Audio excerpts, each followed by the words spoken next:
यह गीता का उपदेश युद्ध भूमि में खड़े हुए अर्जुन के लिए नहीं था, बल्कि यह संपूर्ण मानव जाति के लिए है। और यह उपदेश एक तरीके से लोगों के जीवन में सफलता पाने के लिए अचूक मंत्र भी है। क्यों व्यर्थ की चिंता करते हो? किससे डर से डरते हो? कौन तुम्हें मार सकता है? आत्मा न पैदा होती है न मरती है। जो हुआ वह अच्छा हुआ, जो हो रहा है वह अच्छा हो रहा है, और जो होगा वह भी अच्छा ही होगा। तुम भूत का पश्चाताप न करो, भविष्य की चिंता न करो। वर्तमान चल रहा है। तुम्हारा क्या गया जो तुम रोते हो? तुम क्या लाए थे जो तुमने खो दिया? तुमने क्या पैदा किया था जो नाश हो गया? जो लिया यहीं से लिया, इसी भगवान से लिया। जो दिया इसी भगवान को दिया। परिवर्तन संसार का नियम है। जिसे तुम मृत्यु समझते हो वही तो जीवन है। एक क्षण में तुम करोड़ों के स्वामी बन जाते हो, दूसरे ही क्षण में तुम दरिद्र हो जाते हो। न यह शरीर तुम्हारा है, न तुम शरीर के हो।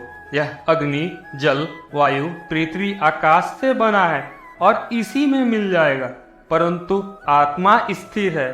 फिर तुम क्या हो? खाली हाथ आए थे और खाली हाथ चले जाओगे। जो आज तुम्हारा है कल किसी और का था और परसों किसी और का होगा। तुम इसे अपना समझकर मग्न हो रहे हो। बस यही प्रसन्नता तुम्हारे दुखों का कारण है। तुम अपने आप को भगवान को अर्पित करो, यही सबसे उत्तम सहारा है। जो कुछ भी तू करता है उसे भगवान को अर्पण करता चल। ऐसा करने से सदा जीवन मुक्त का आनंद अनुभव बना रहेगा। श्री कृष्ण जी कहते हैं, क्रोध से भ्रम पैदा होता है और भ्रम से बुद्धि का विनाश होता है। वहीं जब बुद्धि काम नहीं करती है तब तर्क भी नष्ट हो जाता है और व्यक्ति का नाश हो जाता है। इस तरह हर व्यक्ति को अपने गुस्से पर काबू करना सीखना चाहिए, क्योंकि क्रोध भी भ्रम पैदा करता है। इंसान गुस्से में कई बार ऐसे काम करते हैं जिससे उन्हें काफी हानि पहुंचती है। वहीं अगर क्रोध पर काबू नहीं किया गया तो इंसान कई गलत कदम उठा लेता है। वहीं जब क्रोध की भावना इंसान के मन में पैदा होती है तो हमारा मस्तिष्क भी सही और गलत के बीच अंतर करना छोड़ देता है। इसलिए इंसान को हमेशा क्रोध के हालातों से बचकर हमेशा शांत रहना चाहिए, क्योंकि गुस्से में लिया गया फैसला इंसान को गहरी क्षति पहुंचाता है। आदमी को जिस परिस्थिति को बदल पाना संभव ना हो, उसको लेकर अपनी मन की स्थिति को बदल लेना चाहिए। कुछ हद तक समस्या का समाधान अवश्य मिल जाता है। श्री कृष्ण जी ने कहा है कि कोई भी व्यक्ति अपने कर्म को नहीं छोड़ सकता है। अर्थात जो साधारण समझ के लोग कर्म में लगे रहते हैं उन्हें उस मार्ग से हटाना ठीक नहीं है, क्योंकि वे ज्ञानीवादी नहीं बन सकते हैं। वहीं अगर उनका कर्म भी छूट गया तो वे दोनों तरफ से भटक जाएंगे और प्रकृति व्यक्ति को कर्म करने के लिए बाध्य करती है। जो व्यक्ति कर्म से बचना चाहता है वह ऊपर से तो कर्म छोड़ सकता है, लेकिन मन ही मन उसमें डूबा रहता है। अर्थात जिस तरह व्यक्ति का स्वभाव होता है वह उसी के अनुरूप अपने कर्म करता है। मनुष्य को पहले खुद का आकलन करना चाहिए और खुद की क्षमता को जानना चाहिए, क्योंकि मनुष्य को अपने आत्मज्ञान की तलवार से काटकर अपने हृदय से अज्ञान के संदेह को अलग कर देना चाहिए। जब तक मनुष्य खुद के बारे में नहीं जानेगा तब तक उसका उद्धार नहीं हो सकता है। गीता में श्री कृष्ण जी ने उपदेश दिया है कि हर मनुष्य को खुद पर पूरा भरोसा होना चाहिए, क्योंकि जो लोग खुद पर भरोसा करते हैं वह निश्चय ही सफलता हासिल करते हैं। वहीं इंसान जैसा आचरण करता है वह वैसा ही बन जाता है। जो लोग कर्म नहीं करते और पहले से ही परिणाम के बारे में सोचते हैं, ऐसे लोगों के लिए गीता सार का यह उपदेश बड़ी सीख देने वाला है। इसमें श्री कृष्ण ने कहा है कि इंसान को अपने अच्छे कर्म करते रहना चाहिए और यह नहीं सोचना चाहिए कि इसका क्या परिणाम होगा, क्योंकि कर्म का फल हर इंसान को मिलता है। इसलिए इंसान को इस तरह से चिंता को अपने मन में जगह नहीं देनी चाहिए कि उसके कर्म का फल क्या होगा, या फिर किसी काम को करने के बाद वह खुश रहेंगे या नहीं। अर्थात कर्म करने के दौरान इंसान को इसके परिणाम के बारे में बिल्कुल चिंता नहीं करनी चाहिए और किसी भी काम को चिंता मुक्त होकर शुरू करना चाहिए। वो लोग कर्म नहीं करते और पहले से ही परिणाम के बारे में सोचते हैं, ऐसे लोगों के लिए गीता सार का यह उपदेश बड़ी सीख देने वाला है। इसमें श्री कृष्ण ने कहा है कि इंसान को अपने अच्छे कर्म करते रहना चाहिए और यह नहीं सोचना चाहिए कि इसका क्या परिणाम होगा, क्योंकि कर्म का फल हर इंसान को मिलता है।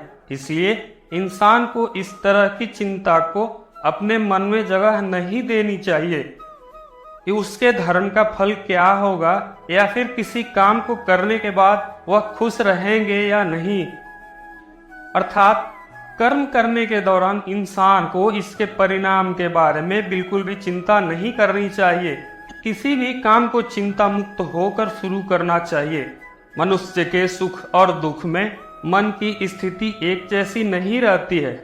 सुख में मनुष्य ज्यादा उत्साहित हो जाता है और दुख में वह बेकाबू हो जाता है। इसलिए सुख और दुख दोनों में ही मनुष्य के मन की समान स्थिति हो, इसे योग ही कहा जाता है। वही जब मनुष्य सभी संसारिक इच्छाओं का त्याग करके बिना फल की इच्छा के कोई काम करता है, तो उस समय वह मनुष्य योग में स्थित कहलाता है। और जो मनुष्य मन को वश कर लेता है, उसका मन ही उसका सबसे अच्छा मित्र बन जाता है।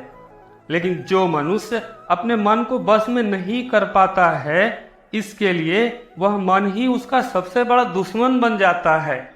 वहीं जो मनुष्य अपने अशांत मन को वश में कर लेता है, उसको परमात्मा की प्राप्ति होती है।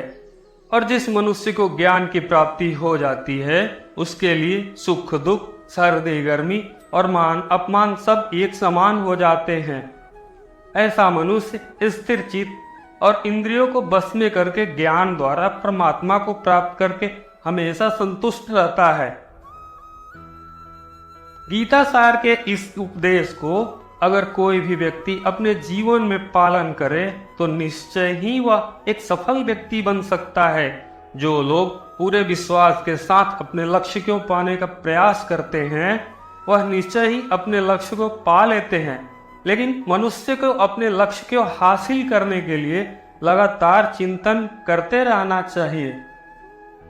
श्रीमद् भागवत गीता में भगवान श्री कृष्ण ने यह भी उपदेश दिया है कि सब एक ही भगवान की विभूतियां हैं। जो लोग भगवान के अलग अलग रूपों की पूजा करते हैं और उनकी अलग अलग शक्तियों में भरोसा रखते हैं, ऐसे लोगों के लिए यह जान लेना बेहद जरूरी है कि सभी एक ही भगवान की विभूतियां हैं। मनुष्य के अच्छे गुण और अवगुण भगवान की शक्ति के ही रूप हैं। इसका सार यह है कि लोक में जितने देवता हैं, सभी एक ही भगवान की विभूतियां हैं। वहीं कोई पीपल को पूजा कर रहा है, तो कोई पहाड़ को, तो कोई नदी या समुद्र को। असंख्य देवता हैं जिनका कोई अंत नहीं है।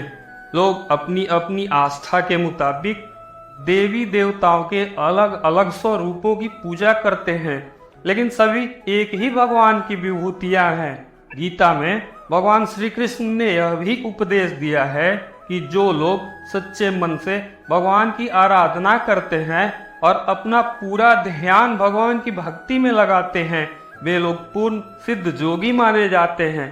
वही जो मनुष्य परमात्मा के सर्वव्यापी, अकल्पनीय, निराकार, अविनाशी, अचल, स्थित स्वरूप की उपासना करता है और अपनी सभी इंद्रियों को वश में करके सभी परिस्थितियों में सम्मान भाव से रहते हुए सभी प्राणियों के हित में लगा रहता है, उस पर ईश्वर की कृपा जरूर बरसती है।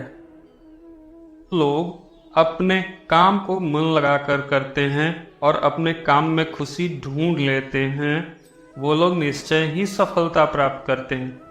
वहीं दूसरी तरफ कई लोग ऐसे भी होते हैं जो किसी काम को बोझिल समझकर उस काम को सिर्फ निपटाने की कोशिश करते हैं। ऐसे लोग किसी काम को ढंग से नहीं कर पाते हैं और अपने जीवन में पीछे रह जाते हैं। गीता सार में श्री कृष्ण ने यह बात कही है कि इंसान के लिए किसी भी तरह की अधिकता घातक साबित हो सकती है। जिस तरह संबंधों में कड़वाहट हो या फिर मधुरता, खुशी हो या गम, हमें कभी भी अति नहीं करनी चाहिए। जीवन में संतुलन बनाए रखना बहुत जरूरी है। जब तक मनुष्य के जीवन में संतुलन नहीं रहेगा, वह सुख से अपना जीवन व्यतीत नहीं कर सकेगा।